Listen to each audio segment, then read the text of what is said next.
What's going on, everybody? Welcome back to another episode of Fourth Quarter Sports. Your boy Ryan here. Yves, what's up, my boy?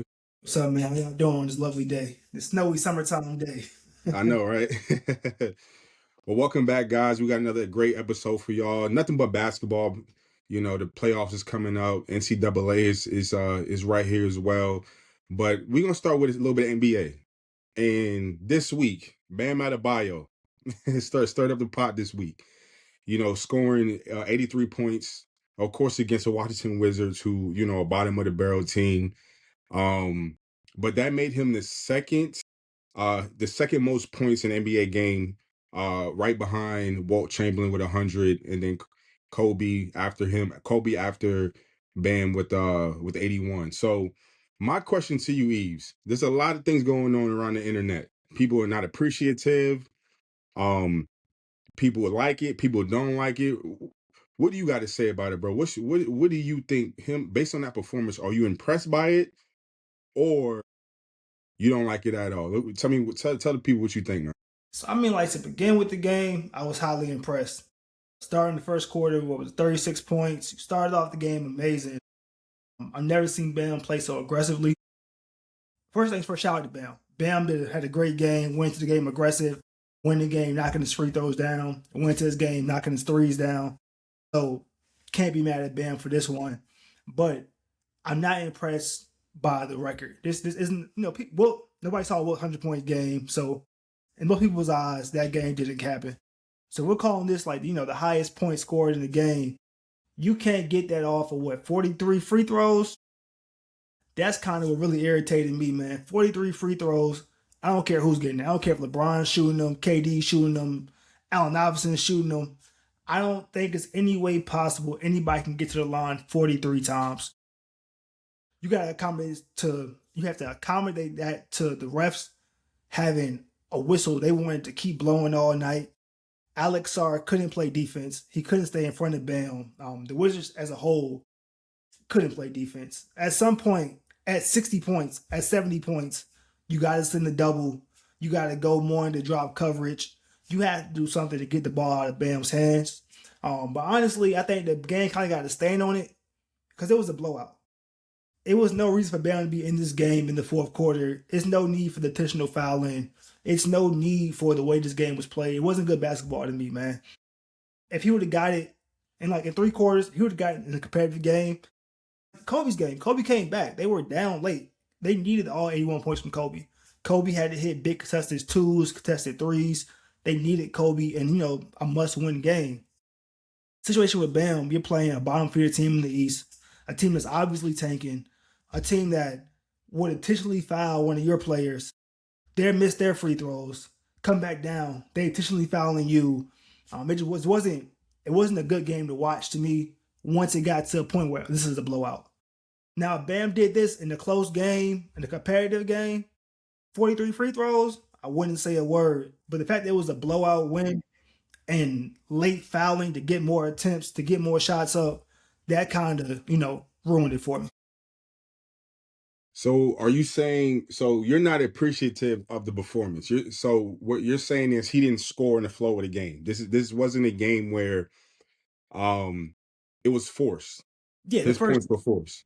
first 3 quarters of the game, really the first 2 quarters of the game before it got too out of hand. Bam was doing this thing. I was applauding. Oh, Bam can go for the record. I was excited for it. But as the game progressed and you realize, oh, this isn't. Why are you still in the game? Why are you still playing right now? Like, why are y'all doing these ticky-tack fouls? It kind of lost its merit to me. So I would say when it comes to this performance, I'm gonna take the opposite direction, right? Okay. And like we talked about, there's a lot of people on the internet, especially veterans, people who've been in the league, analysts, pundits of the NBA, people that know basketball. And now let me start with that. There's a lot of people that think they know basketball that never actually play at the highest level. Scoring anything over 40 plus is hard. 100%. Right? Scoring is a mentality. Scoring is about understanding your positions on a basketball court or how you can score. Some people are good at free throws. Some people are good 3-point shooters. You have to find your niche on what makes you a great scorer in playing basketball. And I think what a lot of people don't understand, especially people that haven't played at the highest level, is that they think scoring just naturally come easy. It can, but it has to be worked on also in the gym, but a mentality. You think about the best scorers in the world. KD, MJ, Steph Curry, the list goes on of guys that can score the ball, but it's a mentality that you have to have in knowing what you're good at and what you're not good at. Yeah. Let me start there. When you think about guys who put up big numbers like that, Yves, I mean, I think Devin Booker put up 71. Donovan Mitchell did it. Joel Embiid did it, I believe, in 3 quarters. I think he Yeah. did. The bulk of his points came in 3 quarters. I think he scored 12 in the last fourth quarter. I forgot against who, but when he put up those amount of points, the list goes on of guys that did this. Here's what I'll say about Bam Adebayo is that going in after the end of the first quarter, I believe he had like 31, 32 points. As a player, if I got 30 after the first quarter, you're right, but I'm going crazy. Give me the ball. I don't care. Everything. I'm shooting it. I got 30. People finish the game with 30. He finished the first quarter with 30. Right? So that's already good.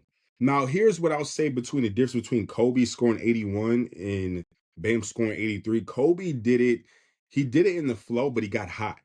And mind you, it was against the Toronto Raptors. They sucked.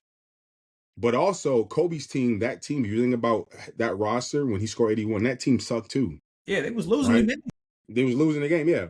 Right? So all the guys have scored 71, 72, 81, 83, they did against garbage teams respectfully. You know, it's not their fault. If you hot, you hot. It is what it is. Right? So when it comes to Bam, or when it comes to how Kobe did it, he got hot. They kept giving the ball.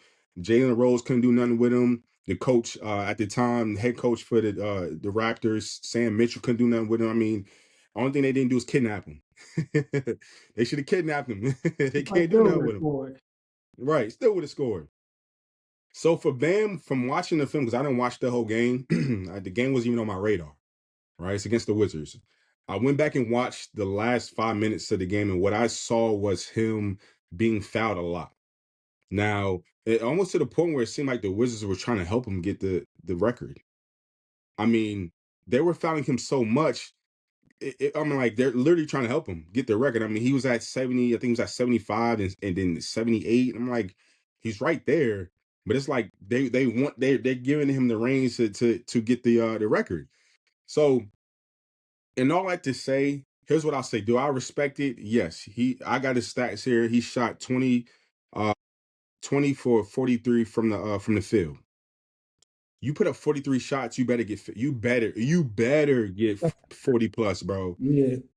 Eves, me on the same team, and I shot the ball 40 sometimes. Most guys are mad about that. You shot the ball 40 sometimes. Hey, you better go for 80. You better go for 80. You better go for 80, bro. 40, you shot the ball 40 times. You think Yeah, about in a nobody else regular shot game. double digits. Yeah.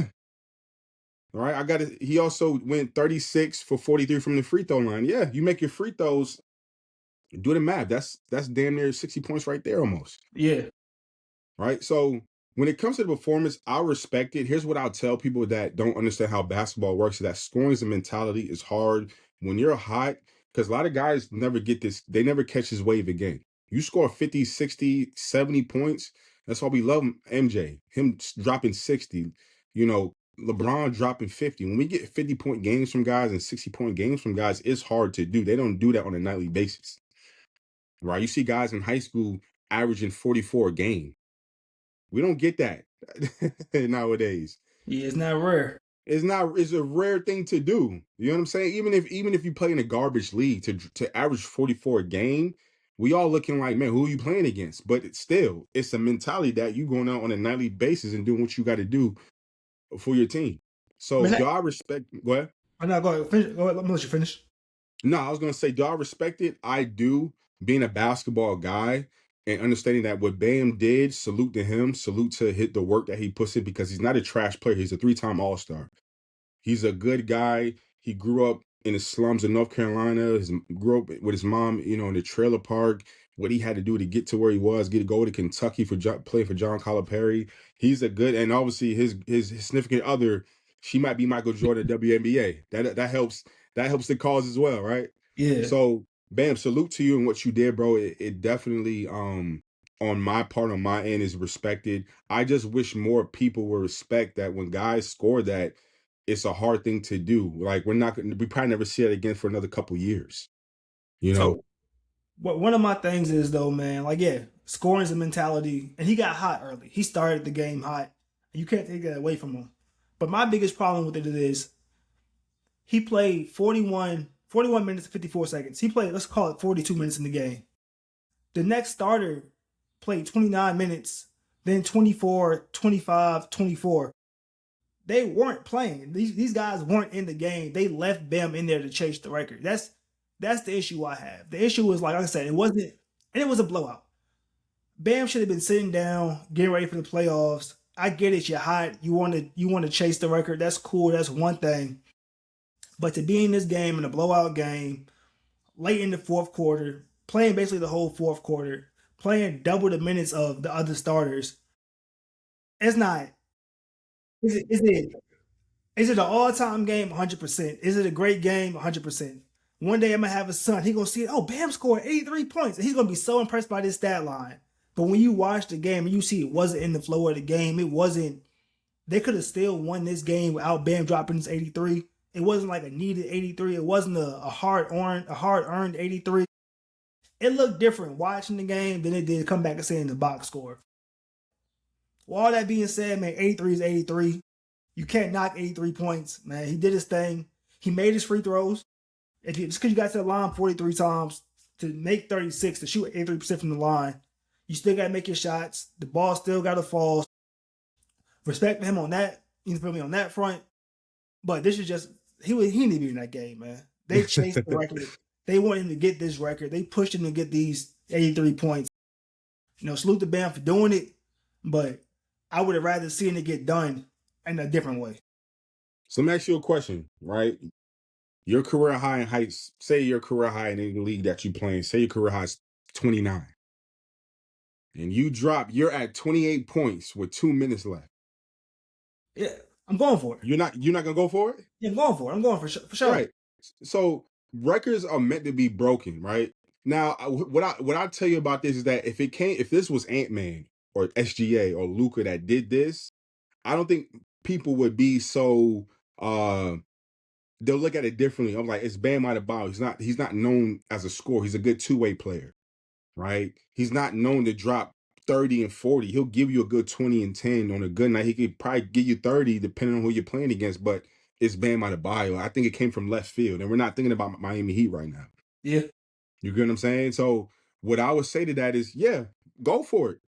Now, if this was some joke, some random dude off the bench, Jordan Clarkson or, Josh Hart or some Craig Kelly Oubre for Philly that did that, bro. I know you be on fire right now, bro. You probably be in Philly right now celebrating him dropping 83. You get what I'm saying? But I think it's just the player that did it. But at the end of the day, like I said, any player that does that, salute to you. But yes, go for it. I think if you're at a point where you can break a record, you can't tell me a guy that has 6 championships like Michael, by to go for his 7th, ain't gonna try to break Michael's six championships. Yeah, I get what you're saying. Right? I get the mindset of Bam wanting to go for it. And, he Yeah, got it. So you can't knock it away. But can't knock it. Yeah, let me ask you this then. sure. Does this change how you view Bam? Is he now a top 10 player? Is Bam Bam's a threat in the playoffs now? Like, does this change how you view Bam? Or is this just he got a good matchup, he was bigger, he was stronger, more dominant than Alex Sarr. The Wizards couldn't play good defense. How do you view the Heat? How do you view Bam after this game? I wouldn't view him as a top 10 guy, but I would view him as a star player for the Miami Heat, and also like I already do. I think what this game should do for him going forward during the playoff picture, it should boost his confidence because Miami He's going to need him to play that way to get far, right? He's the number one option, right? You got Tyler Hero there. You got Norman Powell, who's an all-star. Like, Bam Adebayo needs to be that guy for Miami to go far. He has the tools. He's a great two-way player. As a player that if you drop that amount of points, man, I mean, I'm trying to do it again. right? I'm trying to build offensive momentum for myself going into the playoffs because we're going to need it, right? We didn't get anybody this summer. We want to trade for the Greek Freak. We want to trade. At some point, we could have traded for KD. We could have traded for Dame Lillard. None of those trades came through. Jimmy Butler left a couple years back, right? So this is this is what it is.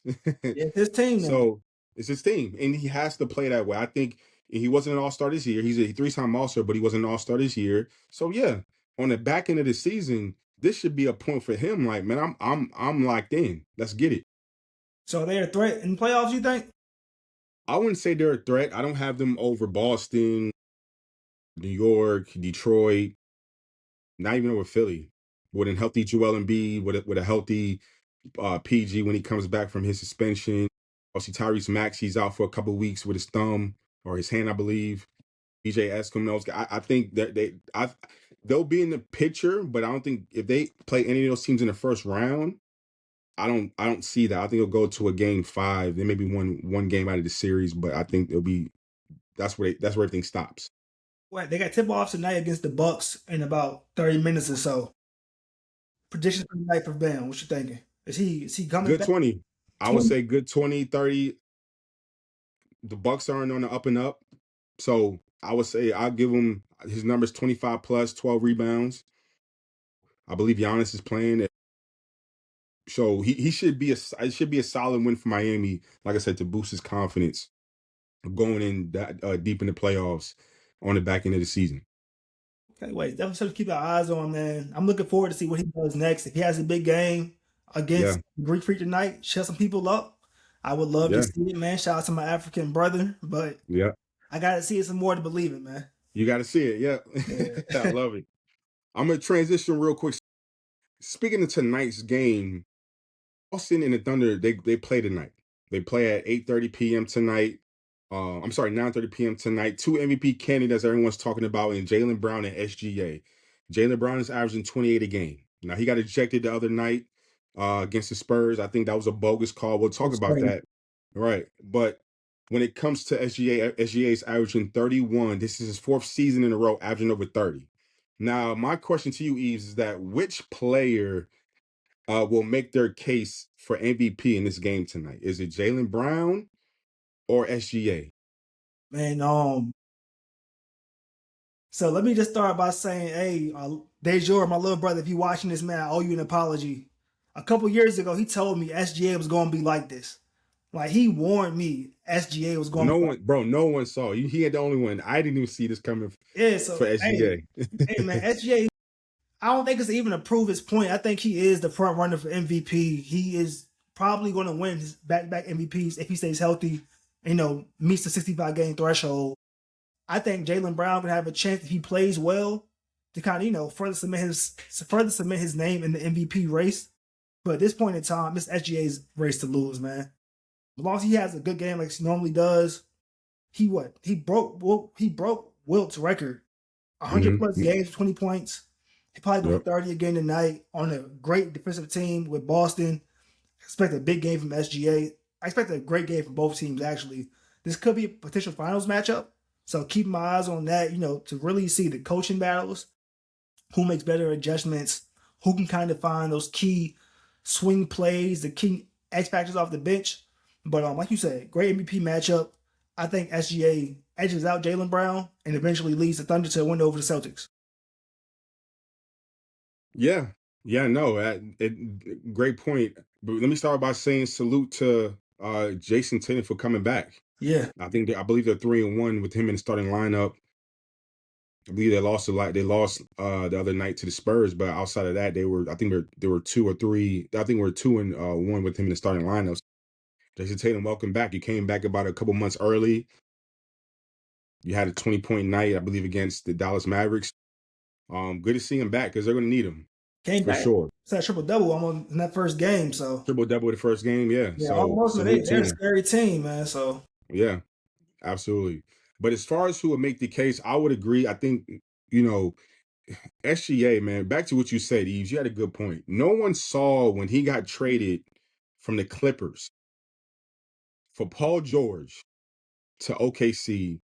We did not see this. I did not see this. And now he was a great player at Kentucky. you know, but now, I mean, my gosh, we talk about the face of the league. I mean, like we had this conversation a couple weeks ago. I can't see anybody that's not from America being the face of the NBA. But if we had to pick a guy to face of the NBA, you Yeah, got it to put might be SGA in him, man. that conversation. You have to, It might right? be. You have to. When I think about throwback guards that their mid-range game, I'm a mid-range type of guy. He's top 5 mid-range probably in the game today. Any player that I would say, who do you want to study mid-range wise? It'll be between KD, SGA, and you could probably throw Devin Booker and Kawhi Leonard in there. Those guys, when it comes to the middle game, that analytics say it's a bad shot. No, no, no, no. No, you want to score the ball, you got to be able to score at all 3 levels. And SGA can do at the highest level. So it's for this case tonight, I don't expect nothing less. The guy's been so consistent when he's playing, they're winning. And J Dub not even, Jalen Williams is not even playing. He's still getting healthy for the playoffs. But SGA is a guy that when it comes to basketball, obviously on and off the court, he is. I can see why kids look up to him, right? I remember talking to kids about who they look up. They like SG. Well, they like Paul George or Kyrie because they shifty with the ball. Yeah. But you ask other kids, I talk to other kids about who their favorite player. They love SGA. They love because he's shifty, mid range. He draws fouls. He controls the pace of the game from start to finish. And there's multiple games this season when he didn't even play in the fourth quarter. That's crazy. He's getting better and better every game, man. It's like you just chilling in the fourth. You up by 20 plus in the you not playing. You got 30. You ain't playing in the fourth quarter. I got to look up how many games that happened this season. But it goes to show him being a great player. He has great guys around him. And OKC, for me, as much as Spurs are balling, they're looking at the championship run. OKC, I think, will be ready. SGA will be ready. And I think this game tonight will show how great SGA is again. But Jalen Brown is balling, and he needed it too. Because Jalen, with Tatum being out, he needed to be that type of player, and we expect that. So it's right there. I wouldn't be mad if Jalen Brown won MVP this season Yeah. because I think he's been he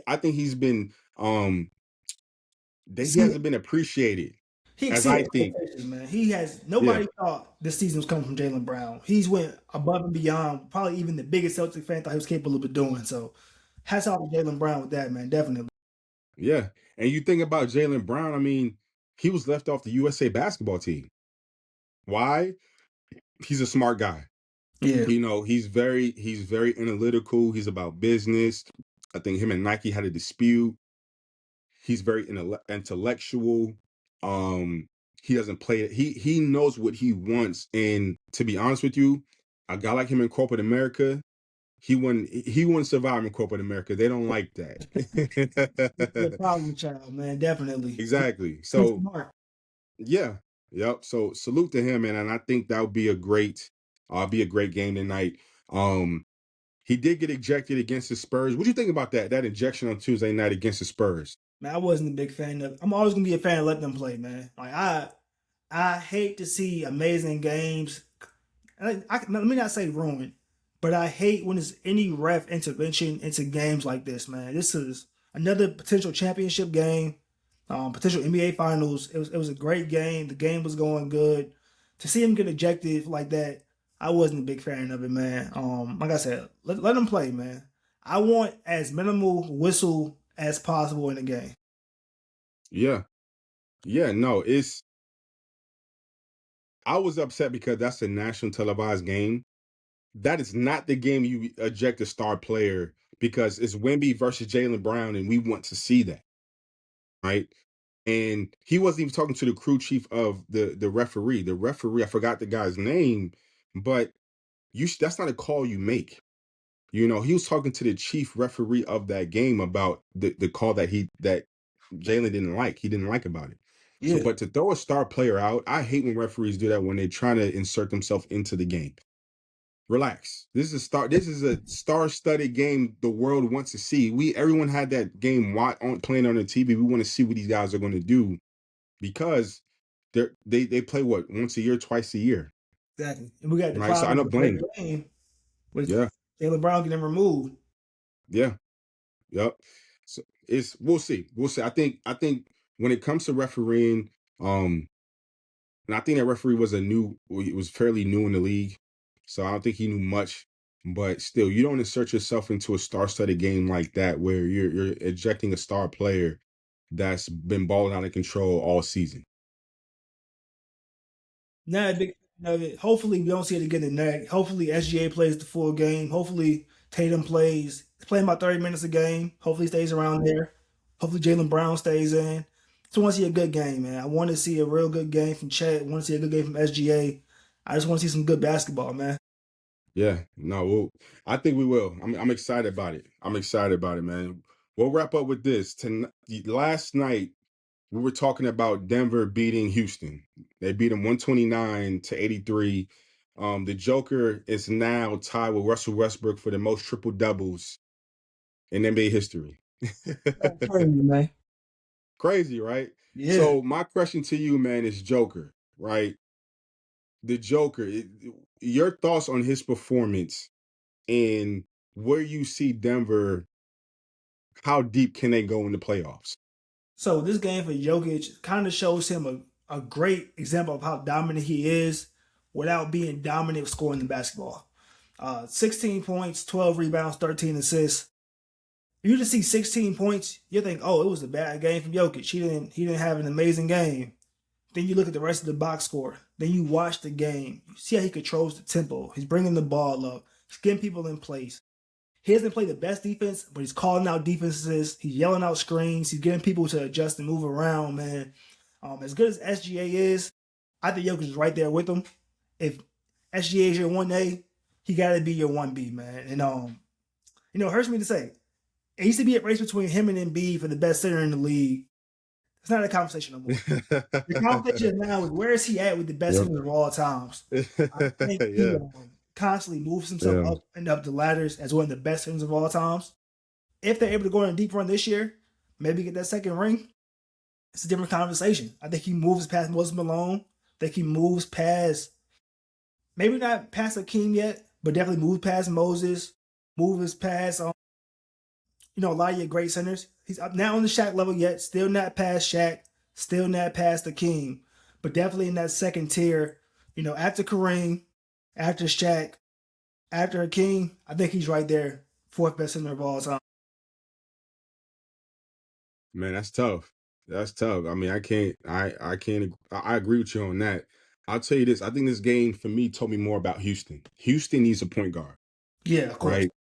I went to go see him play a couple weeks ago. It's here against the Wizards, and yeah, it's against the Wizards. But if they're gonna play OKC, they're gonna play Denver. They're gonna play, the Spurs. They need a point guard. Fred VanVleet is missing. They They are need him missing, badly. man, so bad. They are missing Van Fleet. It's Hmm. stunning. They didn't make a pickup. Whether it was Yeah, a free agency, whether they brought back Chris Paul, they just need somebody to control their offense. Ahmed Thompson can't do it, man. I love him. Great player, amazing defender, amazing athlete, but they need a true floor general. And it's evident every game. They're missing that. yeah. And that's the first thing that stood out to me watching this game last night is that the offense is stagnant. We talked about Sangoon bringing the ball up. Now, people compare him to Joker. I'll say this. He's his own man. They have similar games, but when it comes to Joker and Sangoon, Joker at the highest level is more effective the way he plays, his IQ shooting the ball, and the system that Joker plays with in Denver is just perfect. Mm-hmm. Now, when it comes to Sangoon, left foot, left hand, right hand, mid range. He got a big body, can spin off of you. But what I don't like about Houston's offense is that it's very stagnant. I think when it comes to the playoffs, KD's gonna have to insert himself on more on initiating the offense.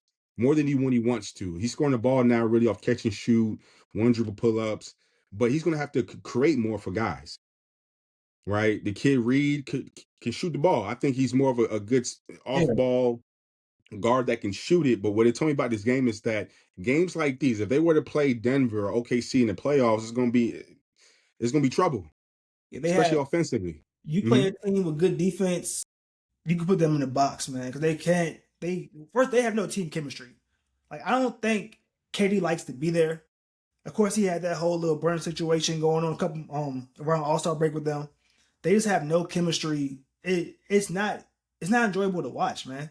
Like it looks like everybody's playing their own game. Well, it's something they need to figure out, because from us watching the game, from watching them weeks ago, when you don't have a solid point guard, it's hard to win good games, especially against good teams. You can get away with it against the Spurs and Sacramento and teams like that, but when you're playing against Denver and Spurs and even the Lakers, obviously Clippers are creeping up. Like it's the playoffs now, right? And these guys are coming full force. So I think when it comes to KD, I think KD, in my opinion, I think he can play point guard. He's not a traditional natural point guard, Yeah.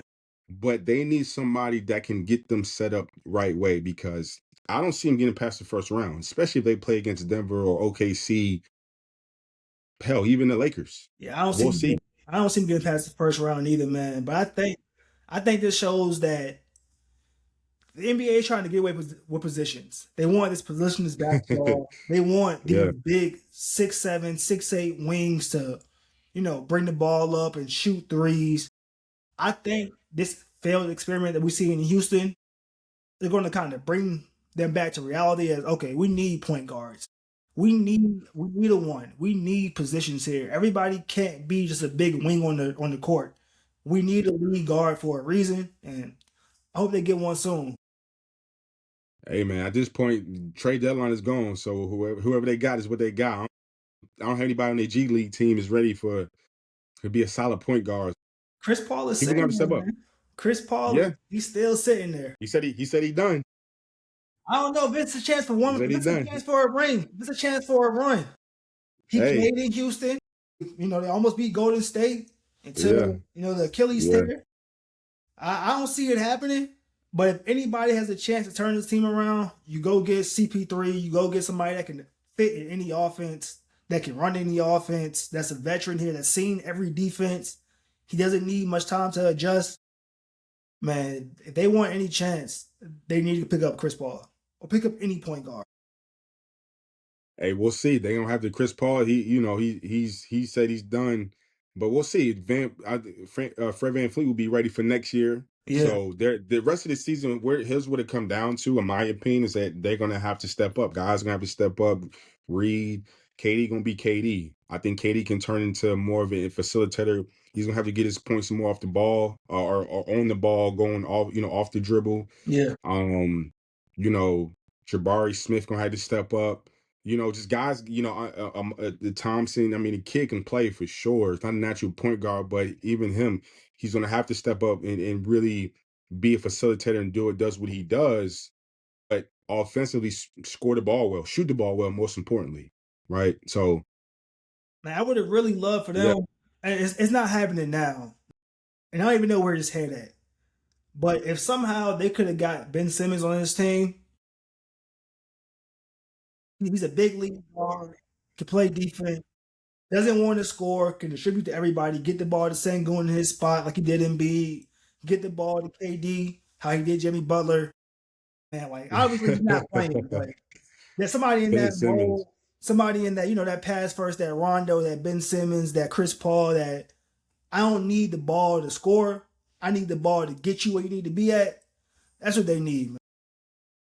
Ben Simmons ain't coming back. Yeah, of course, Ben man. He's Simmons, somewhere. it's highway robbery what he did. That's a whole nother topic for a whole nother day, man. Well, cool. Well, let us know what y'all think about the MVP candidates with Jalen Brown and SGA.